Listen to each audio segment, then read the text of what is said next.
Hey, and welcome to episode 3 of Beyond the Comic Con. Firstly, I want to say hello and thank you to all of the subscribers, people that have been coming on board. I really appreciate it. And if this is your first episode, hey, how you doing? Good to have you on board. Thanks for joining the ride. Please like and subscribe if you get the chance. And if you even fancy leaving a review, that would really help as well. So we're going to get into it now. It's episode 3 and I've got Mark Hamilton from the band Ash joining me. I hear what you're saying. But Leroy, this is a Comic-Con podcast. We're talking geeky stuff. Well, anyone that knows Ash, their first album, 1977, harkens back to all those Star Wars vibes.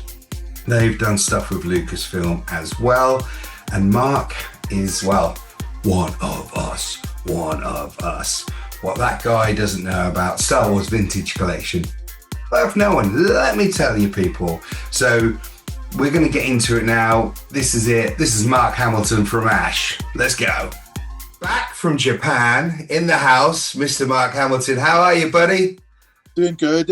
Still a bit jet lagged. I just got back into New Jersey about 4 nights ago. And I've been struggling since. I've had my kids this past weekend. But I'm just about back in the land of the living. Yeah, you were saying, we literally, just before we came online, we were just talking, and Mark has had the opportunity to see the smash hit film Chainsaw Man, and what happened. He was so jet lagged. Yeah, so my daughter's like, she's like 17-year-old, mad into like all Japanese pop culture and like anime stuff. So like as soon as I got back from Japan, I'm like taking her and her brother to go see Chainsaw Man in the movies, and within 5 minutes I was probably, well, not like 5 minutes, probably 15 minutes into it, I was asleep, and I kept getting like elbows in the side of me going, stop. Yeah, I've got to admit, I've been there. I've done the same thing as well. When you come back from a gig and you take your kid to the cinema, those lights go out and you kick that seat back. It's just so comfy, and you just off you go. So I can forgive you, pal. We've all been there. Yeah. So as we were just saying, you're just back from Japan. You've been touring a little bit with Ad Astra, the new album, which has done remarkably well for you guys. It's a fantastic album as well, mate, by the way. How are you feeling about all of that? Because it's been amazing sort of like going around actually seeing posters of you guys back up on billboards everywhere, and the whole design behind this concept has been cool. Space, man, it's awesome. Yeah, so I guess, yeah, aesthetically we had like, actually I've got it here. Let's have a look. I don't know if I'll pick it up. Well, there it is. Well, there it goes. So it's the three of us, like all like kitted up in like NASA gear or space outfits, astronaut stuff, and then there's a rocket flying V shooting up to the stars, and I don't know. I think we had a lot of sci-fi like influences in our early stuff, Girl from Mars and Angel Interceptor, and I don't know. There's like, yeah, I've had lots of songs drawn off sci-fi stuff, so. Well, kind of like went back to that a bit on this album, which is now I think it's our ninth studio album, but possibly our 10th or 12th, depending on what albums you count as albums. Because there's a couple of albums which were singles compilations and a mini album, and that's right. But yes, it went well. It came out we were just before we went to Japan, we were rushing all over the country doing like in-store shows for the week of release, and that got us like. So we got like a top 15 album again, which is like our second top 15 album in 2 years, which was great. It's brilliant. Because we hadn't been in the charts for a long time before we re-signed with Fierce Panda, who put out the last 2 albums, and they've been really good in the UK, just sort of like really motivated and just doing all the things that you need to do to get you back in the charts. You know, we've made a lot of videos and just doing a lot of promo and I was definitely coming across a lot of content from you guys.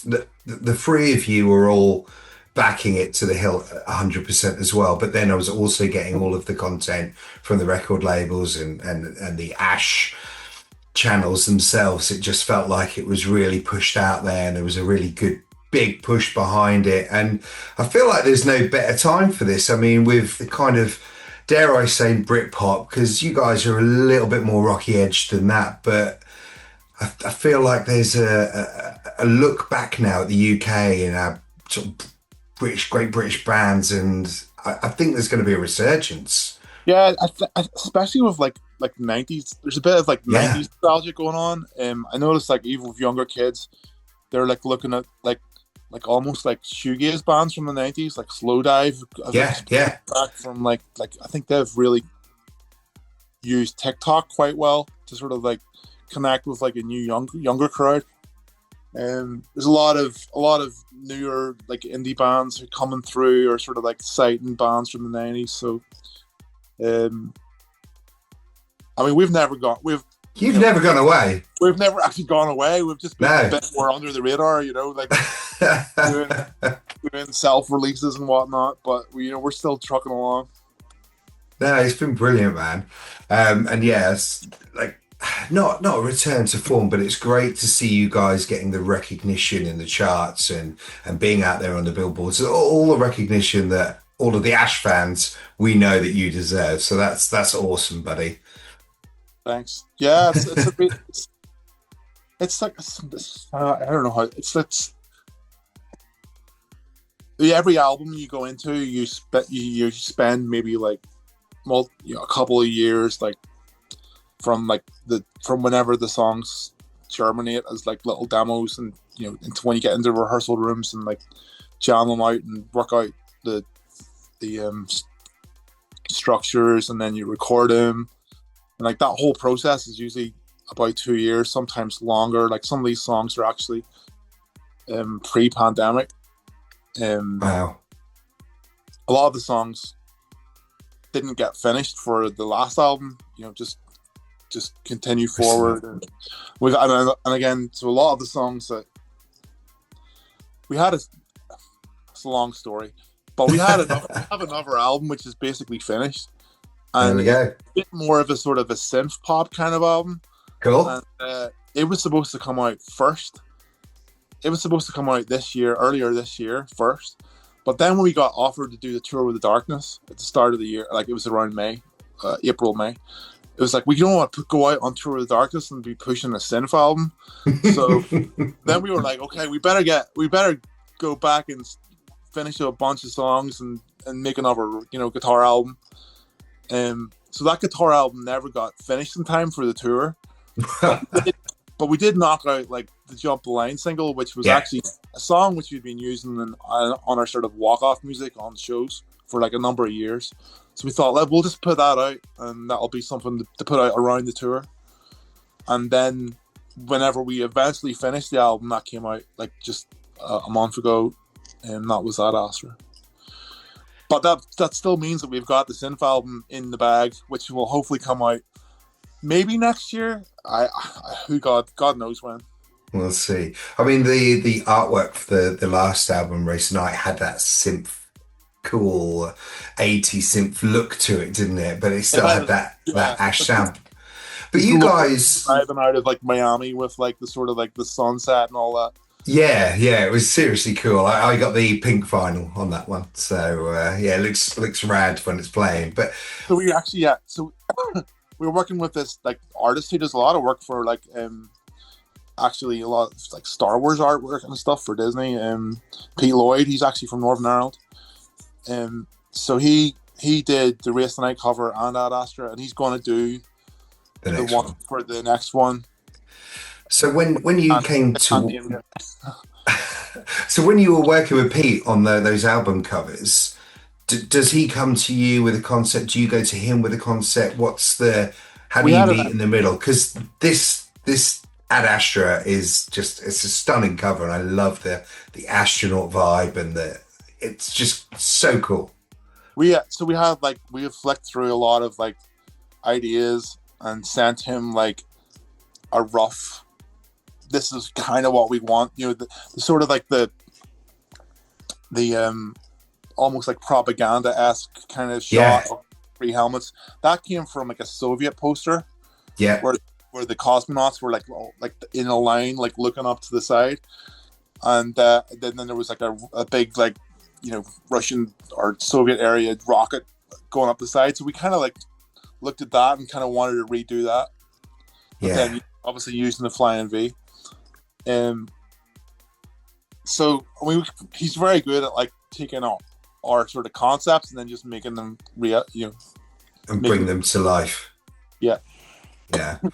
And obviously this is a Comic Con based podcast, and we're here talking to you from Ash, obviously like an amazing rock band, but we have some connections here with Star Wars. I mean, 1977, the first thing that we hear on that album is that TIE fighter just going, and then you're straight into it. How take me through this journey, because you guys have worked with Lucasfilm, clearly all Star Wars fans, or I feel like you're the driving force behind that. The guys are a little bit nerdy, but the Star Wars push on this is definitely the Mark influence there. Where do you sit down with the guys and you're like, right, the first thing we need on this album is a TIE fighter? And how do you get to this point where you're doing clones for the game for Lucas Electronic Arts? So the TIE Fighter on 1977, we were in the studio, and I don't know if you remember this, there was a VHS box set, and it came like with a big Imperial sign on it. It was like a metal tin, and there was like, I think there's 4 VHS tapes in it. I wish I could say I don't remember it, because that dates me, but I do. I can't remember whatever happened to that tin of mine, but it's probably at my sister's house. But but I had that in the studio, and like between whenever you were not actually in the studio, you'd just be like in the sort of like living room of the studio, just hanging out, drinking and smoking stuff, whatever, watching Star Wars constantly. So I think at some point it was like, oh, we should just grab that TIE Fighter and put it on the album. And then it was like, I had to bring the VHS into the studio, and like that's before everything was digitized, and then record it analog. Let's record it analog. Wow. Because that's a really big sound at the start of that album as well, actually. When it comes in, it really sort of says, we're here. And it goes straight into, what's the first track? Because it's just Lose Control. And it just goes off. Yeah, Lose Control was, and that ended up being like on the Gran Turismo soundtrack, which was really good at the time. I guess it was just that was our first. I guess we had the Trailer mini album before that, but it was like opening statement on the debut. It was like, all right, we're Star Wars fans. Here we go. And then, how did it come about that you then actually got to work with? It was LucasArts, it was clones, wasn't it? And it got put into the games, and then. So on the around 19. Well, I was like 95, 96, that kind of time, whenever 1977 came out. All these dates are very confusing. But whenever that came out, we were like the sort of like the darlings of the music press. So like Melody Maker, Enemy, were the weekly newspapers, and you also had Smash Hits, you had Crying, you had like, there was other ones like Rock Sound, I think it was called. There was monthlies as well, like magazine. That was the era for music magazines, wasn't it? Yeah, it was like really crazy. But like, because we were at the time, we were like riding high in the charts and #1, and everybody wants the bit of you. So like, we were all over the press, and we were always talking about being Star Wars fans or whatever. And that was before that. I think actually around that time, a little bit after that, actually, I think it was the special editions came out, and so we were always being asked about it, always being asked about Star Wars. And Ewan McGregor, that's right, we made a tour movie. It was before reality TV shows were even a thing. Yeah. We took like a film crew out on tour and to basically make a documentary of us on tour for about 18 months of a 2-year tour. And Wow. so that movie got, well, we edited it into a tour film, and it was never properly released. Well, I was going to say, I never got a chance to see that. No, yeah, it was never properly released, and but Ewan McGregor narrated it. Oh, wow. So on the day that he did the voiceover for the script, we met him in Soho in London, and he had been in the studio, just recorded all the lines, and then we went to the pub afterwards. It was just some bar in Soho, Right. and we were just hanging out, and we started talking about Star Wars, and he was telling us about, you know, him, his uncle being Wedge, and he was just cool. It was just like hanging out, having some, probably had like 2 pints or something, you know, with him. Yeah. And just before he's about to leave, he says, "Oh, what are you guys doing?" I think it wasn't the next day, but maybe it was the day after. It was like 2 days time, and we were like, "Oh, why? What? We were not doing anything in particular. What do you mean?" And he goes, "Oh, we're having the rap party for the Phantom Menace. Maybe you guys want to come and play at it." And, yes. and we were like, "Yeah." For a start, we were like, "Are you kidding me?" Or like, because no, at that point, no one had seen the Phantom Menace, right? So there's this massive hype around, like, you know, the new Star Wars movies, and so then he went outside. He left the bar for like a couple of minutes to make a phone call. Came back in and was like, "Yeah, you guys can play at the party." So I mean, if Obi-Wan Kenobi is telling people that he's got a band for an after party, you listen. Yeah. And then within 48 hours, we were like at Leavesden Studios, and the I guess the prop department had built us a stage in the Theed hangar. So you've got the N1s like hanging up on the, like in the hangar. That's and so cool. Built us a stage. And it was Oh my God. so surreal. I mean, at the time I had been like trolling all the sort of like message boards. I can't even remember which ones they were called. I think there was one called Sir Steve's. I can't remember. So for our younger listeners, the message boards are kind of social media or Discord now. Yeah, it was like the very, very, very social media. And there were certain message boards, which were like, you know, dedicated to sort of like leaks and rumors for like the movies. And a lot of people who were maybe working on the sets were just like spilling the beans of everything on everything. So I sort of had an inkling of what the movie was, but then to see it in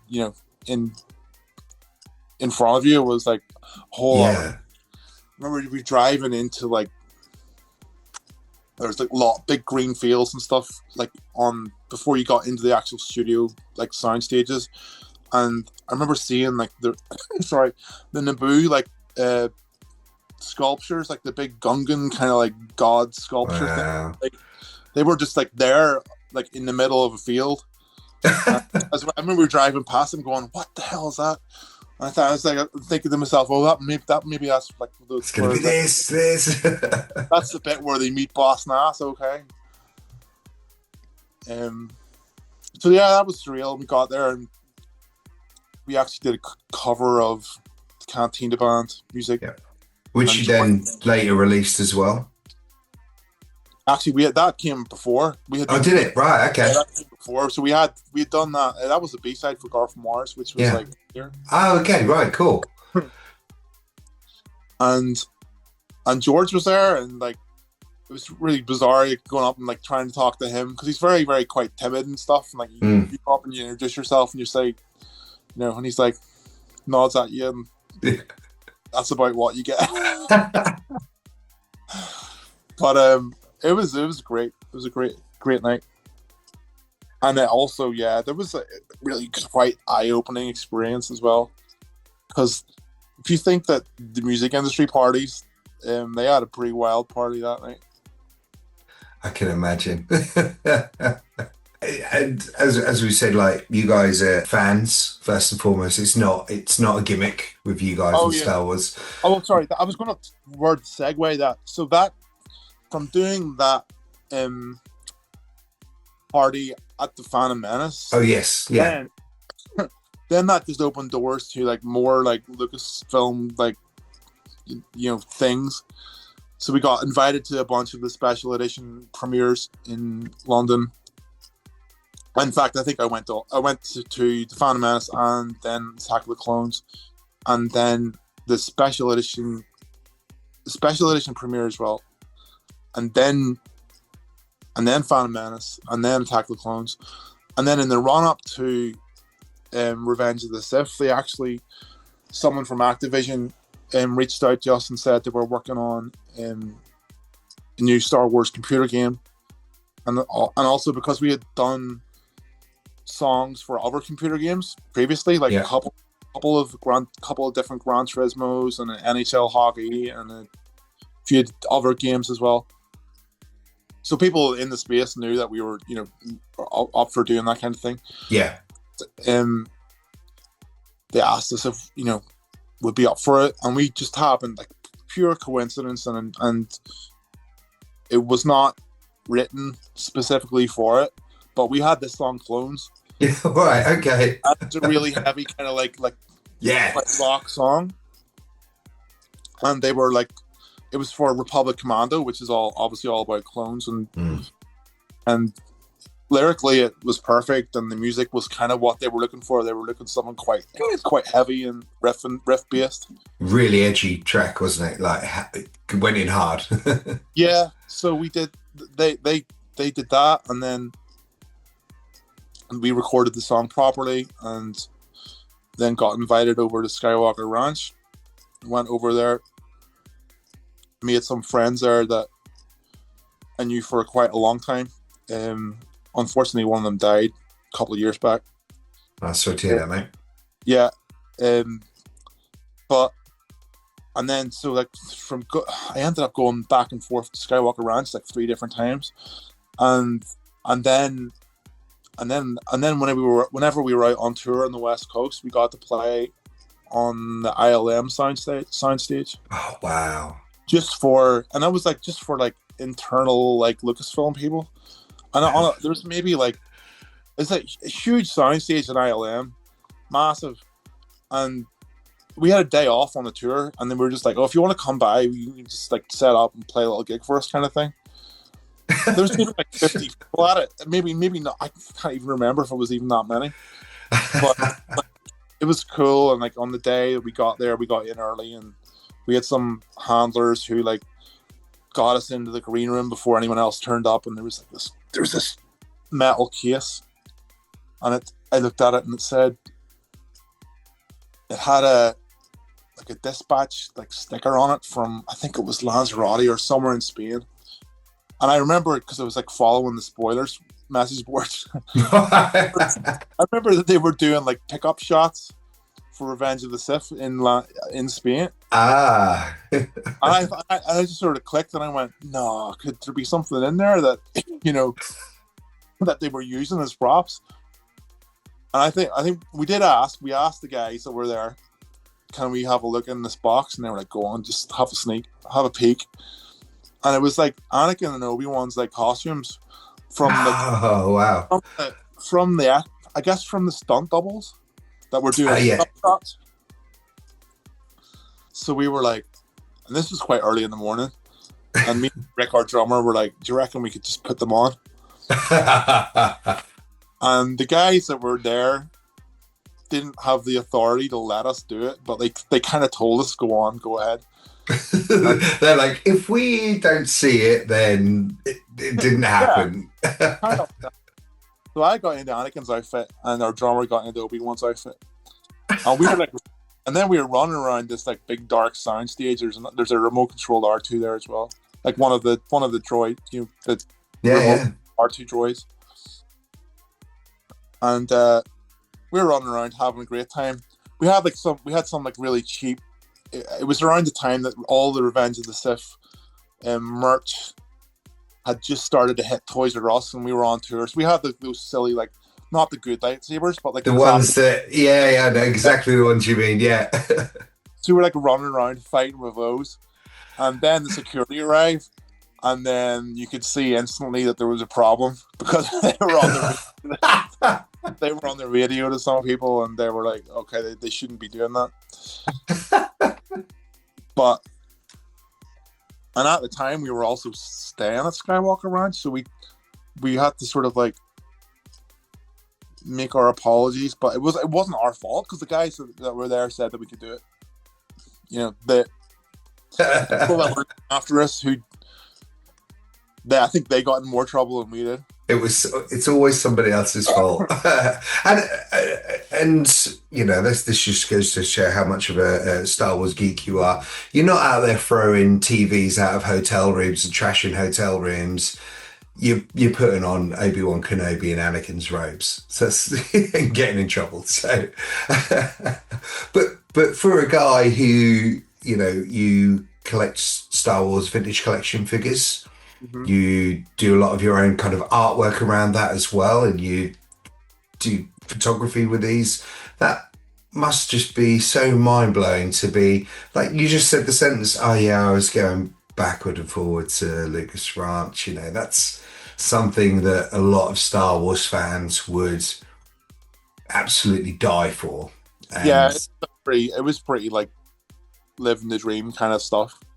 Yeah. Like we got invited to like it wasn't even the rest, it was just me basically invited to go to like the MTV. They had like a private MTV screening at the ranch for Revenge of the Sith. Wow.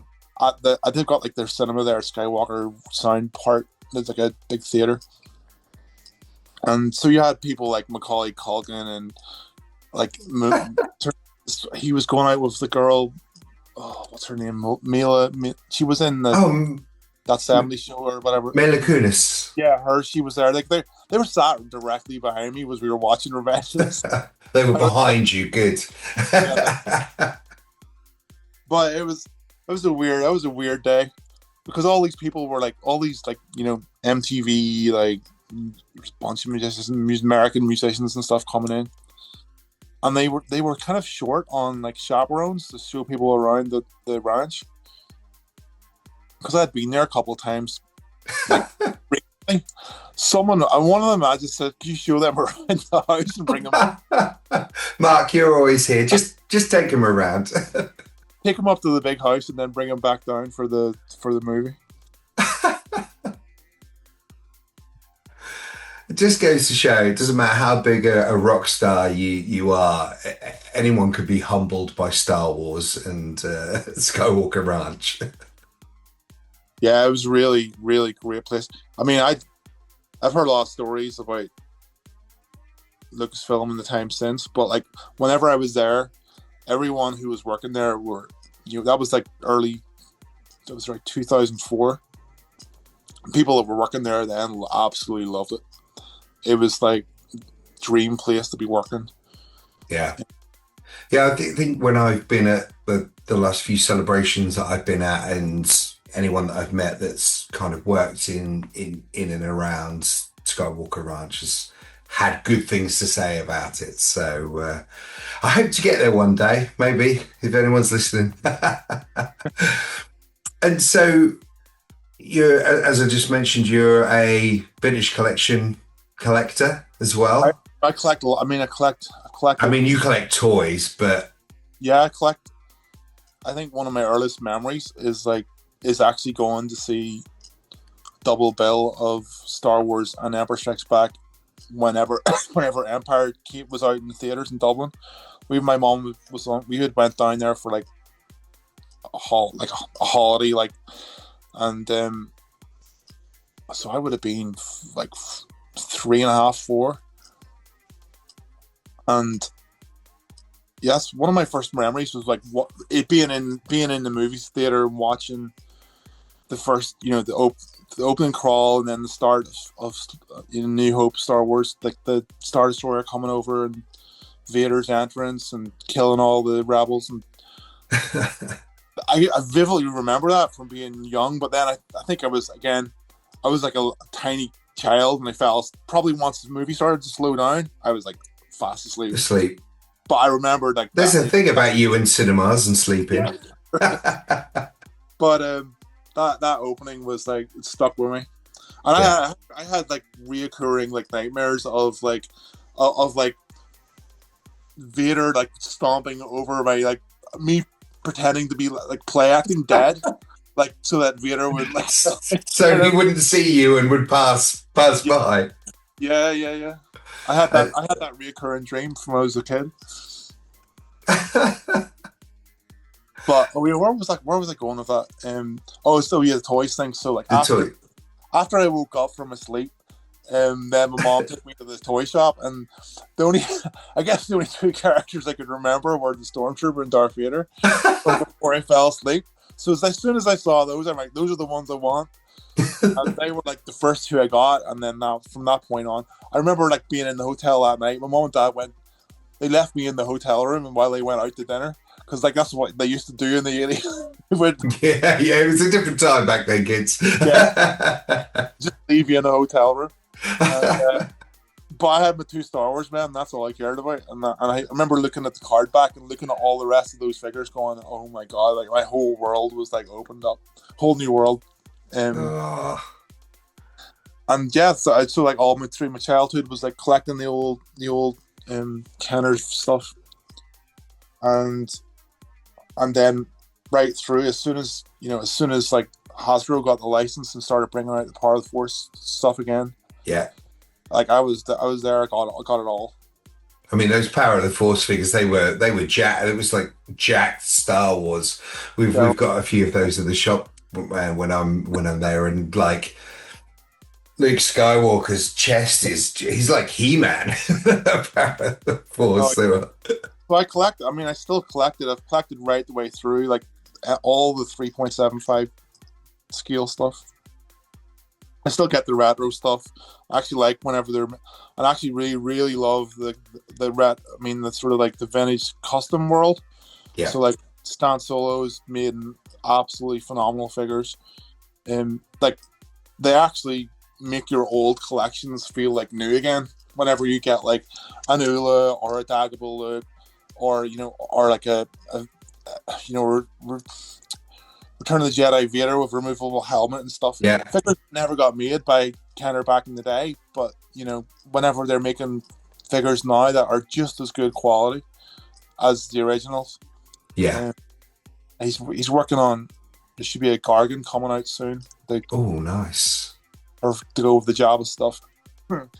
He made an absolute fantastic Banfa, which Kenner never made. So yeah, I got all that stuff, and then there's been a recent Banfa, hasn't there, from Hasbro as well. That was really nice. They did a great job on that. Section one, yeah. I got a couple of those, and I collected all the vintage collection stuff. I went through a phase of getting the Black Series, but then the 6-inch stuff just doesn't do it for me. I pick up a few of the Black Series figures, the guys that I like, and put them up and post them. But I'll pick and choose which ones I want for those. But like I get everything everything's 3.75. And so obviously you do a lot of the photography and you do all of that stuff with them. But are you a mint on card guy as well? Are you buying some and then you're having them out doing your art with them, and then I'll do, I always get one carded just to keep, and that goes in a box. But for the rest of them, I don't know. I've got like this delusion that someday I'll have a museum or something. I don't know. I'm never, because I'm buying all these toys, I'm never going to afford a house anyway. So, I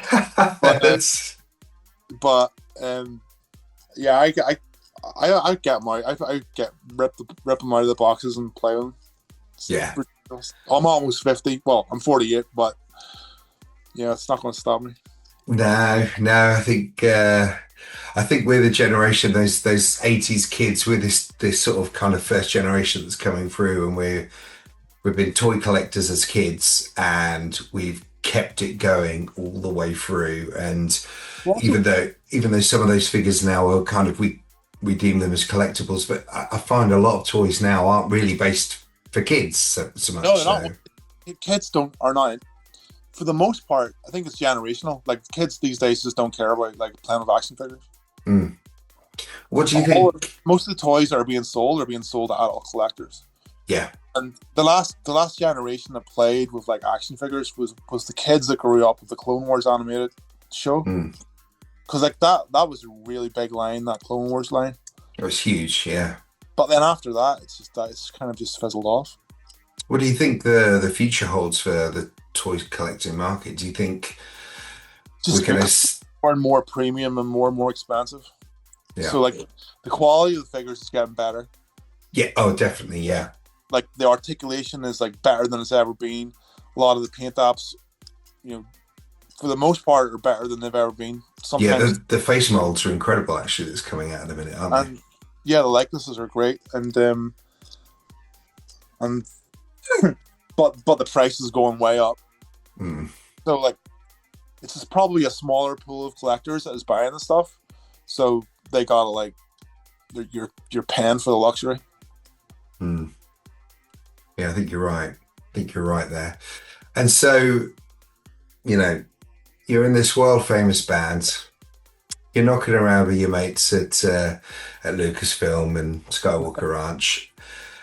What would you then go on to do? You'd think to yourself, well, have I done it all with Star Wars?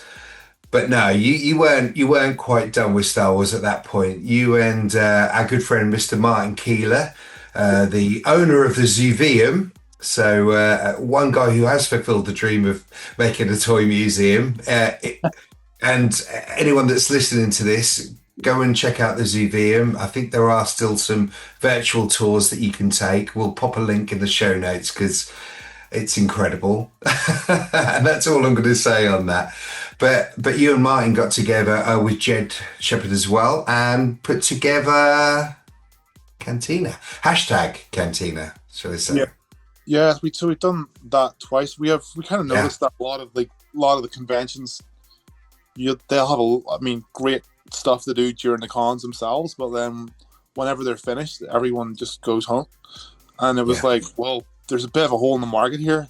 No one's doing anything in the evenings. You got all these people traveling from maybe all over Europe to come to London to like go to these cons, and then they just go back to their hotel after the conventions. Basically, usually shut at about 5 p.m. It's quite early. Yeah, it's like, well, what are you going to do for the rest of the night?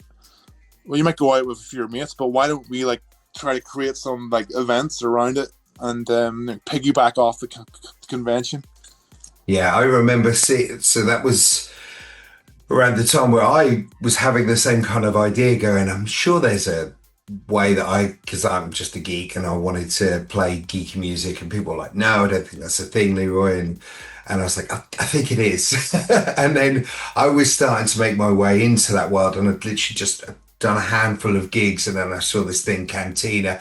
And I was going to Celebration Europe that time, and I saw Cantina come up, and I was instantly insanely jealous of this event that was going on that I wasn't a part of, and managed to crowbar my way in a few years later and meet up with Martin and meet with you guys. But how did that first gig, because you did it in the it was in the Bolton Brooklyn Bowl, which was inside the group, and that was around I can't remember what year it was. It was 2017 or 2016, something like that. It was, it was one of those years in Europe, wasn't it? It was that first one. Yeah, it was in London. And Martin had the idea and thought, yeah, why not? Let's just give it a go. So we hired the venue, got Ash put on it. We had already had gigs booked in London, so we couldn't to not piss off our promoters who put a lot of money behind us. We couldn't advertise it as Ash, but we advertised it as Lufaringo's Star Cruiser, right? That's right. Which was a B-side of one of our one of our singles. So like fans could kind of guess, oh, that's who it is, right? And so we did that, and then I think we kind of pushed it out couple of days beforehand that we were, it was actually going to be us. Yeah. And yeah, it was really good. It was like, I don't know if it was completely sold out, but it was pretty full.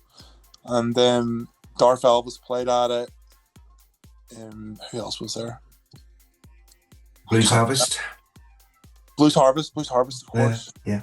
And then they had got some of the Lucasfilm guys to be like the compares, and Jed had put together like visual stuff for the screens, and they had worked out a cocktail menu, but which was all like the blue milk and all that kind of just themed drinks, and it was just like a post-con party. It went really well. And then whenever we realized that, well, actually, there's a whole other story. We tried to do it in Anaheim whenever Celebration was there. We had a really high-profile band, US band. The Anaheim one was that just coming out of COVID, wasn't it? It was at that period then, wasn't it? It was, because I think I did Chicago, and then I missed Anaheim because there was a lot of stuff going on with COVID and things, and I stayed in London and did MCM because Reed Pop actually had both shows on at the same time, so I stayed in the UK at that point. So I think it was just coming out of that COVID era, wasn't it? And then so like we did have plans to do Anaheim, and that like going into it got scuppered. But that was kind of like a little bit demoralizing because we had a lot of support from Lucasfilm as well. But then they were like, look, I'll be back in London next year or the following year. You can do it again there. So we had their blessing to do it at the O2 at the Indigo, which was it was a step up from the previous one. I mean, that was what I was going to bring you back to. You kind of went, I don't know if it was a sellout, and it was a good show. I mean, it must have been a pretty bloody good show, mate. To then go, actually, I think we're outgrowing this venue. We need to put it in the O2 and the Indigo, which is a great room. And we also had the idea, like, rather than just make it just like music, we had Alliance agents, because like there's a lot of talent that doesn't get invited to go to the celebration itself, to do the signing stuff, especially in the UK, because there's a lot of the OT stuff, a lot of those actors were British, British actors. It was made in the UK, so there's a lot of people who didn't get the invite to Celebration that were part of Alliance agency. And they were like, we're gonna like set up all these signing booths on the perimeter of the show, around the edge of the venue. Yeah. And we also had like a VIP tier where like some of the bigger names were in the back. I think they had in total there was about 20. It was about 20 different people who were like signing. So then whenever at Celebration itself, we were there handing out flyers, like just to everyone that would pick them up, or just like dropping them, piles of them all over places so that people would see them. And we had sold, because it was a 3,000 capacity venue. It's quite a bigger venue. I think in advance we had sold about a third of that. That's amazing, yeah. Coming into the week before it. So then we were kind of at about, we're a little bit worried, are we going to be able to cover all the costs? there's a huge amount of expenses when you put it on a gig, and at the O2, I guess, yeah. And then there's there's all these signers coming in, and it's like a lot of logistics involved. But then on again, it's like, once you got like thousands and thousands of people there for the convention, what are they going to do that evening? And like once the word spread, there's this event on over at DO2, it's a cantina. It was great. It wasn't sold out, but it was it was full enough for the venue that it was really, really good. And the venue were like, when can we do this again? When can we do this again? Because the first time around, the hashtag Cantina trended with the first gig, and then obviously a lot of the Star Wars fans were aware of that. Like any of the groups that I was talking to, and I was so excited to be invited by you guys. And anyone I was talking to was like, "Are you going to be a Cantina?" It felt to me like anyone that was, the party Star Wars guys were literally like, "Yes, we're going." The last one was amazing, and then to be a part of that and be there, and I don't think I've ever been to a gig like it ever. Like we were walking around, you've got, Blues House, you guys are all on the stage, and yeah, you've got signings, you got people walking around a rock gig with their toys and to get signed, and then all of the cosplayers and the costumers and the 501st and everybody there that's supporting this as well. It was just such a phenomenal night, and the stage, the Ewoks on stage, and the stormtrooper heads with the spears through them, and the speeder, the land speeder on there. I DJ'd out of that land speeder. It was awesome. Yeah, there was a lot of the stage was like all built. I'm trying to remember. I don't want to get it wrong. I think it was Joker Squad helped build the stage, and then there was. I think the Joker Squad were involved. Yeah, like Rebel Legion is like one of the big costuming groups. Mm-hmm. They brought a lot of people. There was about 30 different people, like dressed, from Ewoks to troopers to all sorts. So it was really themed out, and Elton John was playing in the big room, like the big yes arena room, like on the same night, and you could see like at the Elton John people were like walking in to go to their show. And then you had all this, Star Wars menagerie of Star Wars characters. Like, we're like, well, actually, maybe we want to go in this one. This is more fun. I mean, two very out there kind of groups, I would say, like dress wise as well. Yeah. It was packed that night in the O2. Trying to get out of there was insane as well, to get up the next day for con and host and everything. It was just, but yeah, man, it was a phenomenal night. Is there any plans to, hashtag Cantina 3, 4, 5, 6, 7, 8, 9, 10? We want more. Yeah, there is plans for multiple more events. Actually, one would be hopefully around about Christmas. There'd be a potential anniversary around that time that we might be trying to get something together about. Okay, nice celebration in LA on the 5th anniversary. Now, we haven't yet successfully pulled off a US one, but I think we're going to make the effort to try and do it again. And, nice. And then following that, the UK has got the original New Hope Star Wars was released later in the UK. Mm-hmm. So we might try to do something on the actual UK anniversary. Oh, that would be really cool. Well, I'm in, mate.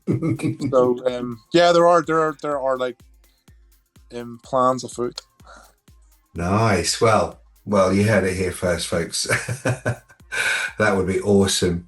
And so obviously we met at New York Comic Con through Martin. I'd met Martin before, and he introduced me, and I was like, oh my gosh, it's Mark from Ashton.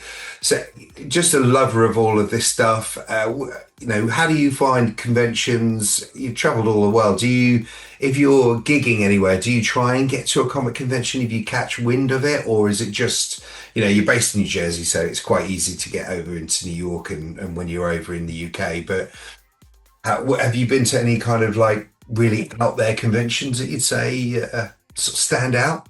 I think the first one I ever went to, the first proper like big con I went to was like Celebration in Indianapolis.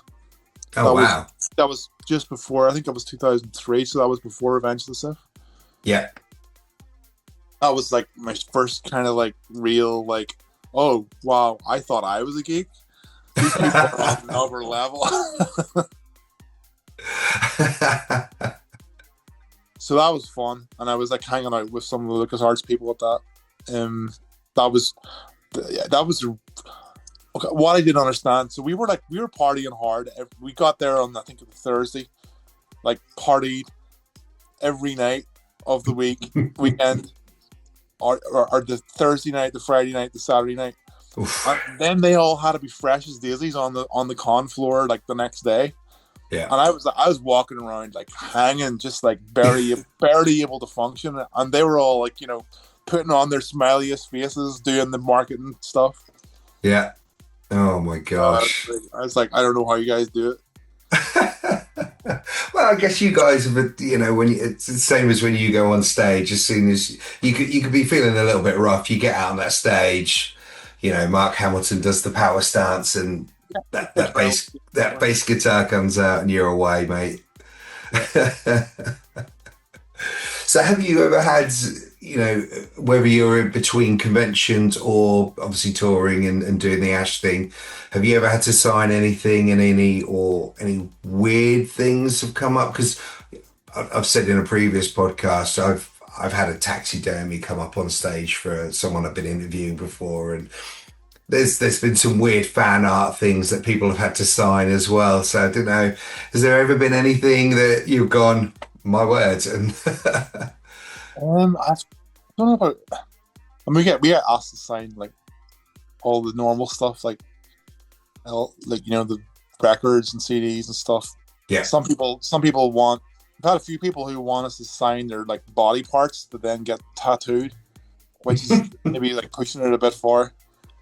But we've had actually, this is a cool one. We've had people who come to get stuff signed, and then they give you presents and stuff. Quite a lot of the Japanese fans will like bring you like weird little like Star Wars things that you just would never have known existed. Yeah. And then actually it was someone. I think it might have been. I've had this happen a couple of times where people bring custom action figures of me. Like actual like custom action figures. What, like in the Kenner style? Like, yeah. Hearted action figures. Yeah. I think one was actually made by Andy from Blues Harvest. This was a long time ago before that doesn't surprise me. That's the kind of thing Andy would do. But that was before I knew him personally. Right. That was a long time ago. And that's happened, like other people have done similar things. Because they know you're into toys or whatever. I see. I'm still waiting for a Level Up Leroy action figure. I think I need to speak to Andy about that. How do you own a Mark Hamilton figure? Yeah, I've got a couple. Yeah. You've got a couple. Yeah. So have people that made them? They've got you to sign their one, I guess, and then given you one as it gifted it to you, and yeah. Well, actually, it was usually whenever you're signing something else, and then they give you that as a sort of like there you go. Yeah. And then you're like, whoa. And are you? Is it just casual, Mark, or do you get to wear the Jedi robes that you've alluded to wearing before, or are you in our Stormtrooper armor, or what's? Oh, there was one which was kind of a Sith kind of character with like a red curved blade, because I think it was on the cover of Sonic 7's, which was like a kind of like a best of greatest hits album we had out. Yeah. That was a long time ago though. That was around 2005, I think. Gosh, yeah. Actually, no, it was 2003. Anyway, on the cover art of that, there was like a sort of like comic book cover. Yes, to it. I remember it. Yeah, it's awesome. So I had like this curve, because I was thinking, okay, I'm gonna have my own unique kind of lightsaber. I want a curved blade, like a samurai. Cool. So like someone had like done that as the figure. That's cool. I think they used that image on the card, on the the card back. Wow. I've got it in a box somewhere. with hundreds of thousands of other figures that you've got. And then there was another one. Yeah, there was another one which was more. It was probably like 10 years later. So it's a completely different look. So it's like, you know, where you have the different characters that they've got their different outfits and stuff. Yeah, yeah. I need a couple of more looks just to sort of spread out over the different years. I mean, I feel like we need a Power of the Force Mark Hamilton as well. You can just be super jacked and I just need like an Ad Astra one in an astronaut suit. see that would be really cool. Like a Hot Toy style, really big. Or would you prefer the Kenner? Yeah, keep it counter sized. Keep it old school. Yeah, I just don't. The 12-inch figures are just, one, they're so expensive, and two, they're like I've barely got my apartment. The reason why I've got this background is like the apartment is a storage unit. It's a proper man cave. So yeah, we're looking forward to the Mark Hamilton Museum of Toys to open up at some point soon. But I reckon that'll happen. I mean, one thing you guys, I mean, it's not kind of you've collected it, but as a group, you just recently posted on all of your socials in Japan. You just so happened to come across this little bar, I believe, and totally by chance. Absolutely, 100% by chance. Like, I was actually out shopping for anime figures for my daughter, and I was Google searching like shops which would stock all this anime stuff. So I was walking. It was a day off, and I was walking around Osaka, and one of the shops was in the sort of like the vintage clothing area, and I was walking down there, and it was starting to get dark. It wasn't dark yet, but it was starting to get dark. Yeah, so a lot of like the lights, you know, shop lights were started coming on, and like this neon light, I just caught my eye out of the side of my eye, and it was like up a floor, so I could have easily walked past it and missed it. But it was the neon light which said "Girl from Mars," which was one of my biggest ever songs. Yeah. So I walked up, and I was like, "What is this?" Because it's very specific. It's not like it's clearly like a reference to. Yeah, that's the only reference I can ever think of. We've got "Girl from Mars." Yeah, absolutely. Also, you're in Japan, and it's written in English, so you wasn't in Japanese text or whatever. And so I went and looked in the window, and there's like this small bar, probably hold about 15. There's 15 people who could fit in it. It's like a lot of those little Japanese bars are real tiny. Yeah. And the place is full of like action figures and Star Wars stuff and like music LPs all over the place. And I'm like, there's something going. There seems to be a theme here. I was too scared, there was no one else in there, so I was too embarrassed or scared to like go in by myself. So we went back later that evening with our translator. He was looking after us in Japan, and he started talking to him in Japanese. The guy just kind of looked up at me, was sort of did a double take, and was like, "No," and then we were like, "Yeah, so what's this all about then?" Girl from Mars bar, and then he just started, giving us drinks, and he was playing he had all our albums there. Brilliant. And this was on a night off before the show, so we ended up having quite a big night. And then after we invited him on the guest list to the gig the next day, and I saw him from the stage, and he was rocking out, and then we all went down there afterwards to his bar, and he was totally made up. So, no, it was good. You guys all signed the wall as well. I saw on the picture. Oh yeah, we signed the wall and did all the bits, all the things. So whereabouts in Japan is that exactly? Or maybe I'll have to have a Google and put it in the show notes. It's in Osaka. Like Osaka's I think it's pretty much the second biggest city. Yeah. I didn't get the chance. I was in Japan in April. I hit Tokyo up. I had 4 days, and then it was into Celebration. But I'm desperate to go back. I just want to go back, and I want to do Osaka. The big main sort of like shopping CBD area, like there's where all the big stores. There's a big, massive, they call it like a Parco department store kind of thing. It's absolutely enormous. It's about a 5-minute walk from that. There's like this sort of like hipster kind of vintage clothing area, and it's right in the middle of that. Nice. Well, I have to make sure that we're all checking it out, buddy. Oh man, it's been awesome talking to you, pal. Thank you so much for coming on. I really appreciate it.